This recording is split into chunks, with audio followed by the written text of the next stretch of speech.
Dicen que en los palacios el silencio pesa más que las coronas, pero aquella temporada el silencio se rompió con el susurro firme de la seda al deslizarse por los mármoles de Montecarlo, anunciando que algo estaba cambiando para siempre en el Principado.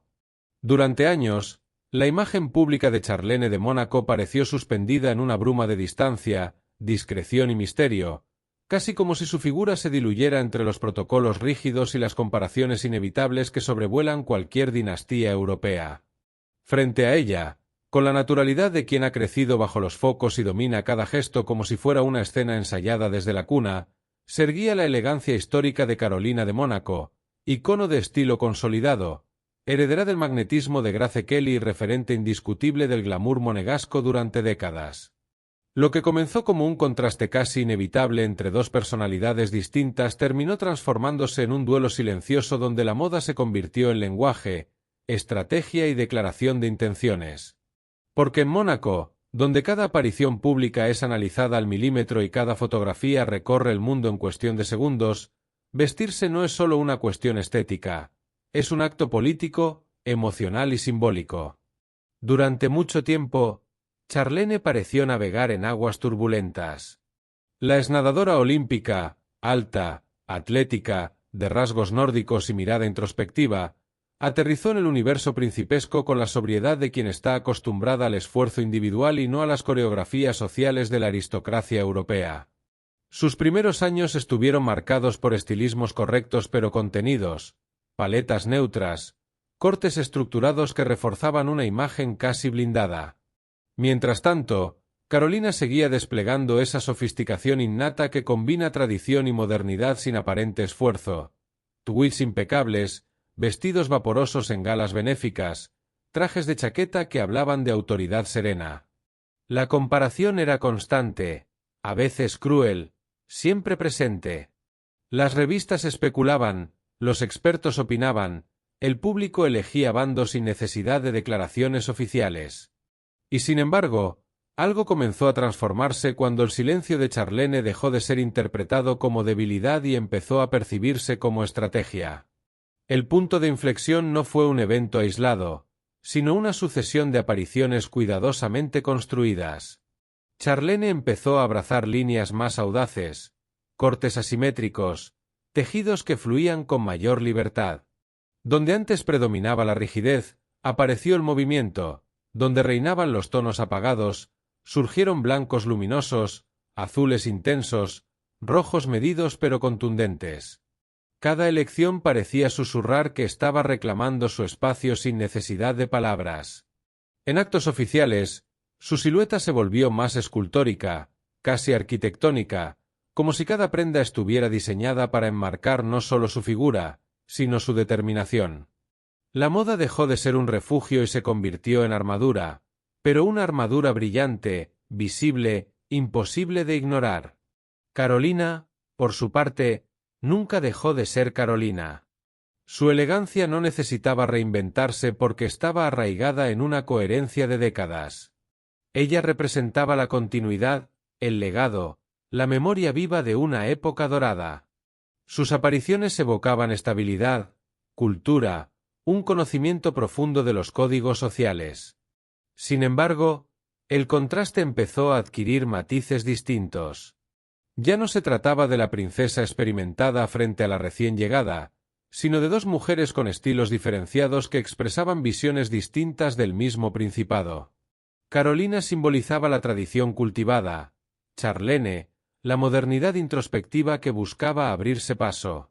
En recepciones oficiales, el lenguaje corporal comenzó a jugar un papel tan relevante como los vestidos. Charlene adoptó posturas más firmes, miradas sostenidas, sonrisas que no eran forzadas sino medidas. La prensa internacional empezó a hablar de renacer, de resurgimiento, de una nueva etapa en la que la princesa consorte parecía reconciliarse con su papel público. Y en ese proceso, la moda fue la herramienta más visible de su transformación. Los diseñadores comenzaron a verla no solo como miembro de la realeza, sino como musa potencial. Sus elecciones transmitían una narrativa, minimalismo poderoso, cortes limpios, monocromías que proyectaban autoridad.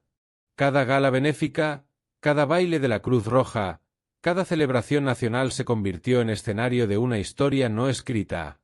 Cuando Charlene apareció con un vestido de líneas puras y hombros marcados, el mensaje era claro: fortaleza.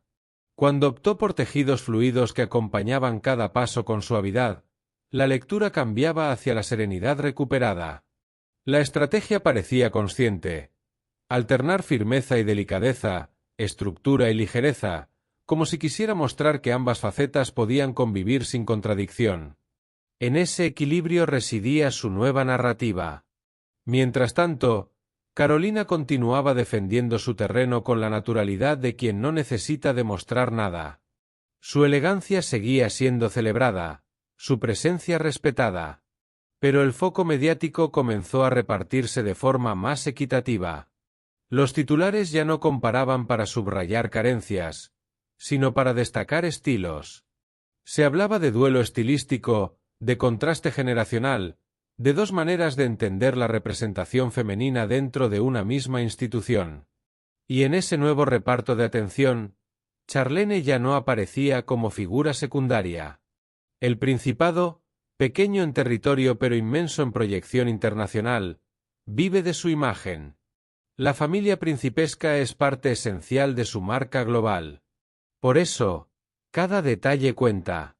Cuando Charlene empezó a apostar por diseños más vanguardistas en eventos clave, no solo estaba eligiendo un vestido, estaba posicionando una estética que dialogaba con la modernidad del Mónaco financiero y cosmopolita.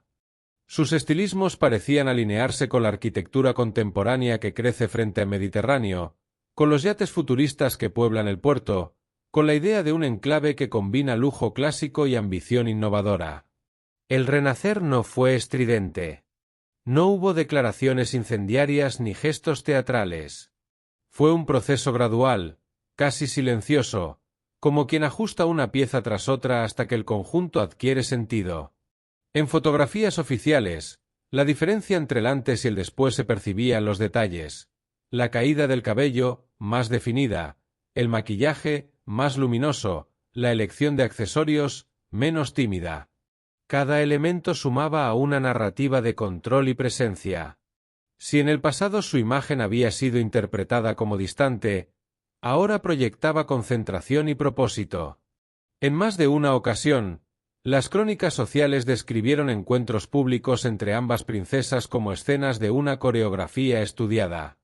Caminaban juntas, intercambiaban palabras discretas, sonreían ante los fotógrafos. La tensión, si existía, nunca fue explícita. Pero la comparación estética seguía siendo inevitable. Carolina con su sofisticación bohemia, Charlene con su minimalismo contemporáneo. Dos estilos que no se anulaban, sino que dibujaban un contraste enriquecedor para la narrativa del Principado. La moda, en este contexto, actuó como arma simbólica porque permitió a Charlene redefinir su papel sin necesidad de confrontación directa. En lugar de competir desde el ruido, eligió la coherencia. Cada aparición reforzaba la anterior. Cada elección parecía parte de un plan más amplio: consolidar una identidad visual propia, reconocible, diferenciada. Y cuando la identidad se afianza, la comparación pierde filo. Ya no se trata de quién eclipsa a quién, sino de cómo cada una ilumina un ángulo distinto del mismo escenario. Hubo momentos especialmente significativos: aniversarios nacionales, celebraciones familiares, actos deportivos que conectaban con el pasado atlético de Charlene. En esos contextos, sus estilismos adquirían una dimensión adicional, casi autobiográfica. La exdeportista que un día representó a su país en la piscina olímpica ahora representaba a todo un principado ante el mundo. La disciplina aprendida en el deporte parecía trasladarse a la construcción de su imagen pública: constancia, entrenamiento, resistencia ante la presión. Carolina, con su bagaje cultural y su implicación en instituciones artísticas, continuaba encarnando la faceta intelectual y tradicional de la familia. Sus elecciones de vestuario, a menudo vinculadas a casas históricas de la moda europea, reforzaban esa conexión con el legado. Pero el relato mediático había evolucionado. Ya no era una historia de comparación jerárquica, sino de coexistencia estratégica. El Principado ganaba con la dualidad. Con el paso de los años, la percepción pública de Charlene fue transformándose. La fragilidad que algunos creyeron ver dio paso a una imagen de resiliencia. La moda acompañó esa transición como banda sonora visual. Cada vez que aparecía con un diseño impecablemente cortado, parecía estar diciendo que el control había regresado a su vida. Cada vez que elegía colores vibrantes, transmitía energía renovada.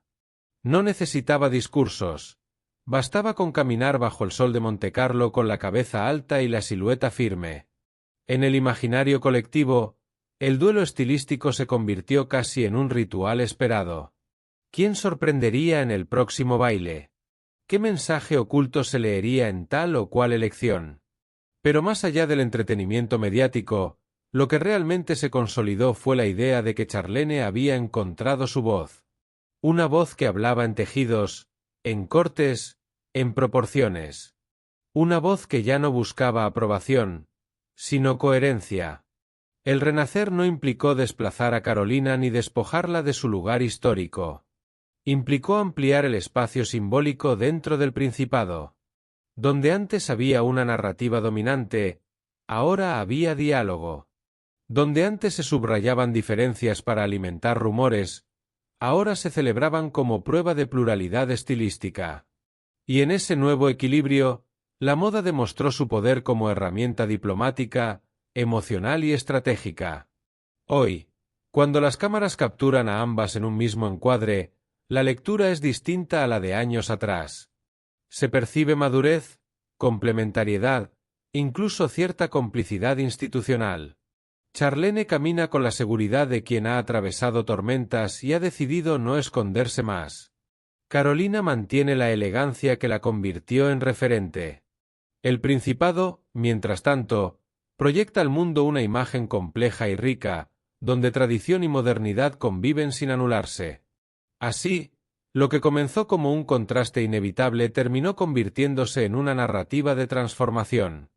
Charlene entendió que en un escenario donde cada gesto es interpretado, la moda podía ser su aliada más poderosa. No para competir de manera frontal, sino para construir una identidad que no necesitara comparaciones constantes. Y al hacerlo, no solo conquistó titulares o aplausos circunstanciales, conquistó un espacio simbólico propio dentro de la historia contemporánea de Mónaco. Porque en los palacios, como en la vida, a veces la revolución no llega con estruendo, sino con el leve pero firme susurro de un vestido que anuncia que su portadora ha decidido, por fin, ocupar el lugar que le corresponde. Y cuando parecía que todo estaba dicho, que el tablero estaba ya distribuido y las piezas perfectamente colocadas, el juego volvió a cambiar con una sutileza casi imperceptible, como esas mareas del Mediterráneo que transforman la costa sin que nadie advierta el movimiento hasta que el paisaje ya es otro. Porque el verdadero renacer de Charlene no consistió únicamente en acertar con un vestido espectacular o en protagonizar titulares elogiosos, sino en comprender que la constancia es la auténtica clave del poder simbólico. No bastaba con brillar una noche, había que sostener la luz temporada tras temporada, acto tras acto, mirada tras mirada. En los meses siguientes, su presencia pública adquirió una cadencia distinta. Ya no había altibajos estilísticos ni vacilaciones evidentes. Cada aparición parecía responder a una narrativa global cuidadosamente hilvanada. En eventos diurnos, apostaba por conjuntos depurados, líneas rectas, colores marfil, azul marino o verde esmeralda que armonizaban con el paisaje marítimo del Principado. En citas nocturnas, introducía destellos metálicos, espaldas descubiertas con elegancia medida, corte sirena que subrayaban su altura y su porte atlético sin caer en excesos. Era como si hubiera encontrado una fórmula secreta donde el equilibrio reemplazaba a la duda. La transformación también se percibía en la forma en que interactuaba con el entorno. Charlene comenzó a mostrarse más cercana en ciertos actos, inclinándose ligeramente hacia quienes la saludaban, sosteniendo conversaciones breves pero atentas, modulando gestos que antes parecían más contenidos. Esa apertura emocional se reflejaba, inevitablemente, en su vestuario. Los tejidos rígidos dejaron paso en ocasiones a gasas y crepés con movimiento, como si la suavidad de las telas acompañara una disposición interior más serena. La moda, nuevamente, actuaba como espejo. Mientras tanto, Carolina continuaba desplegando su elegancia cultivada, esa mezcla de aristocracia clásica y sensibilidad cultural que la había convertido en referente desde juventud.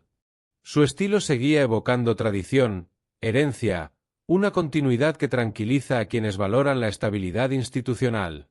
Pero incluso en esa firmeza se percibía un leve ajuste, tal vez menos protagonismo estridente, tal vez una voluntad implícita de dejar espacio.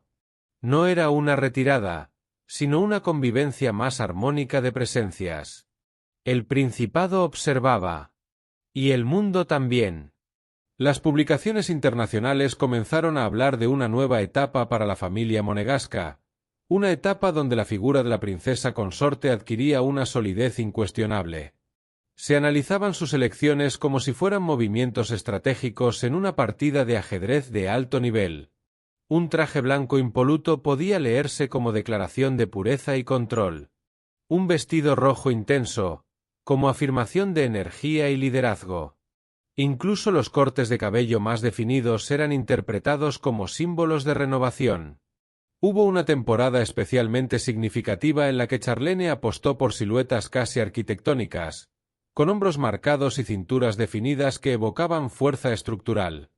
Aquellas imágenes recorrieron portadas y redes sociales, generando comentarios que ya no giraban en torno a comparaciones desfavorables, sino admiración genuina. Se hablaba de sofisticación contemporánea, de minimalismo poderoso, de una estética que conectaba con la mujer del siglo XXI sin romper los códigos de la realeza. Ese fue quizás el mayor logro de su renacer, no traicionar el protocolo, pero reinterpretarlo. Entender que la tradición puede actualizarse sin perder dignidad. Que la sobriedad no está reñida con la audacia si se administra con inteligencia. En cada gala, el equilibrio era evidente.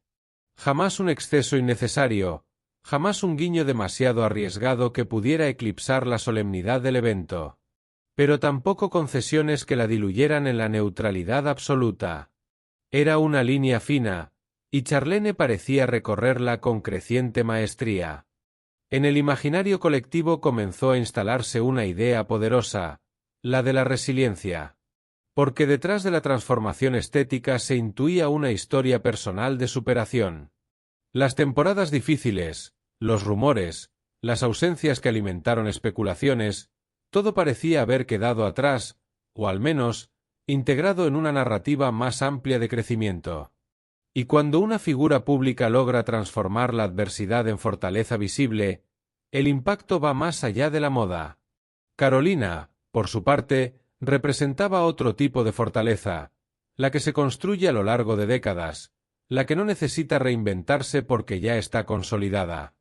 Sus apariciones seguían siendo impecables, su aura cultural intacta, pero el foco compartido generaba una dinámica distinta. Ya no era una comparación de jerarquías, sino de estilos complementarios. Tradición y modernidad dialogando bajo el mismo escudo. En determinadas ceremonias oficiales, el contraste resultaba casi cinematográfico. Carolina con tejidos clásicos, tal vez encajes o tweeds que evocaban herencia europea, Charlene con líneas limpias, monocromías contundentes que hablaban de presente y futuro. Las fotografías capturaban ese diálogo sin palabras, esa conversación estética que enriquecía la imagen global del Principado. Y el público, lejos de dividirse, parecía disfrutar de la dualidad. A medida que el tiempo avanzaba, la estrategia de Charlene se volvió más sofisticada. Incorporó guiños simbólicos en ciertas elecciones, colores asociados a causas benéficas que apoyaba, cortes que recordaban discretamente su pasado deportivo, accesorios minimalistas que subrayaban coherencia. Nada parecía improvisado. Cada aparición reforzaba la anterior, consolidando una identidad visual reconocible al instante. Incluso en momentos familiares, durante celebraciones más íntimas pero igualmente fotografiadas, su estilo mantenía esa coherencia. No había rupturas bruscas ni cambios desconcertantes.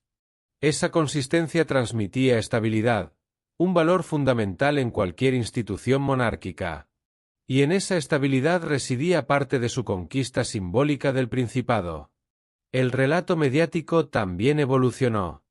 Los titulares dejaron de insinuar tensiones y comenzaron a hablar de equilibrio, de etapa renovada, de armonía institucional.